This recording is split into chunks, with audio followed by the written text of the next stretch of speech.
tell us what it is that your plans are for the environment and what it is that you want to do for the people in District 23. So I support a Green New Deal.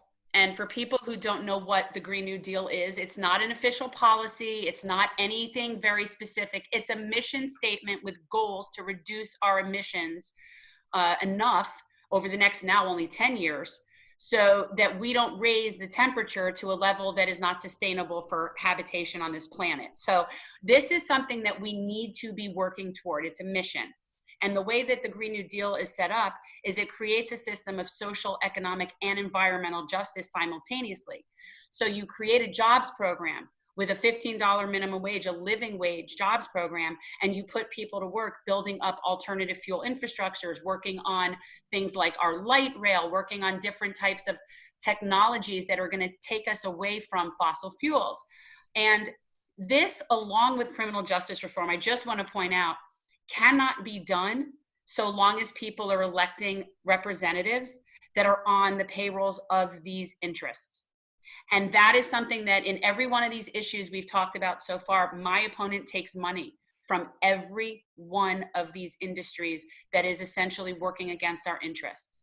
And it isn't, this isn't a personal thing. It's all public information. This isn't, a secret, but you cannot expect climate to be dealt with when you elect people that take money from Florida Power and Light and the fossil fuel industry, big sugar. It's just, you're not going to get that.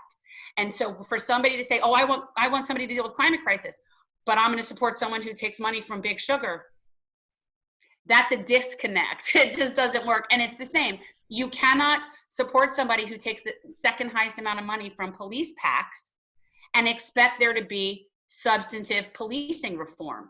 It's not realistic. So the climate needs to be dealt with by people that are not on a payroll for industries that are hurting us.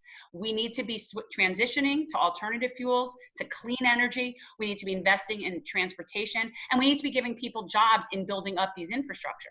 There is so much work to be done in this that it's great jobs. We need to get people out of coal mines, for God's sakes, at this point. And yes, there are some people that it might be harder to transition. I do understand that.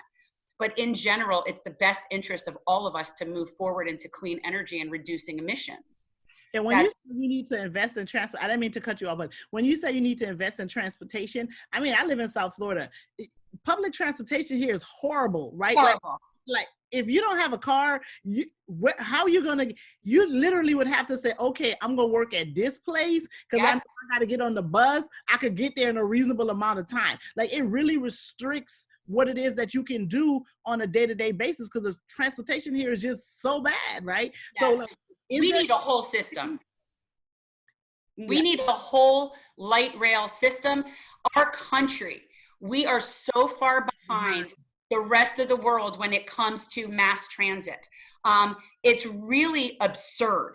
And there's, we have a president that's talking about the Space Force. Right. We need to have a Space Force. I'd be happy with a light rail system. But the train from like South Florida to Orlando, right? Let's have the bright rail open. Let's start with the bright rail, and then maybe we could do our Space Force. So, I mean, and we also need people to rein in the overdevelopment in places like South Florida in particular. We don't have a single congressional representative down here that I see taking a real leading role in addressing climate crisis. Now, some of them are more willing to sign on things than others. None of them have signed on to the Green New Deal. And so nobody's taking bold steps. What's happening is at the city commission levels and the county level is you see developers overdeveloping, dredging out our mangroves.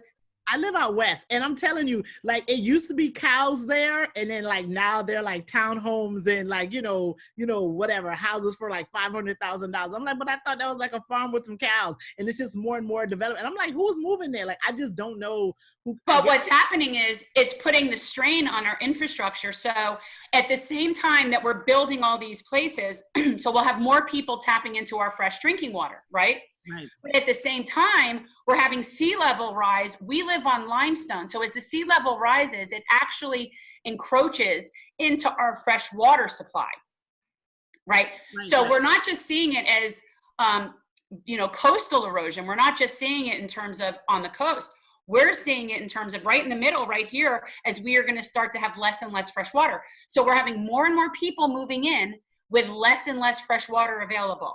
Right. And nobody's talking about this. Nobody wants to fix the infrastructure, or even our infrastructure in this country gets a grade of D+ by the Army Corps of Engineers.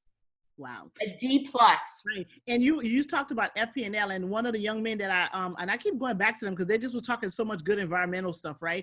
And they were saying how FPNL wanted to put some sort of line under the fresh water, and they were afraid that it was going to seep in. So it's all different types of things that a lot of these big companies are doing. And then we had, Big Sugar with the runoff, that we had that algae problem. I mean, we probably still have the algae problem. Yes.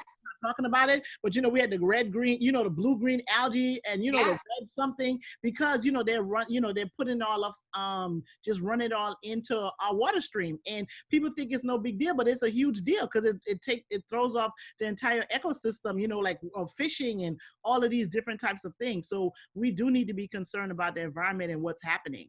And and also people, even for people who don't care from a moral perspective in terms of that it's hurting the ecology and it's hurting the critters, but financially, we are a tourism state.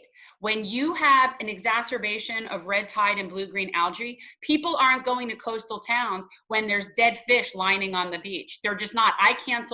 We were going to do a little family weekend on the Gulf Coast last 2 years ago, and I canceled it because they were having this red tide where it was just giant dead fish across the whole beach.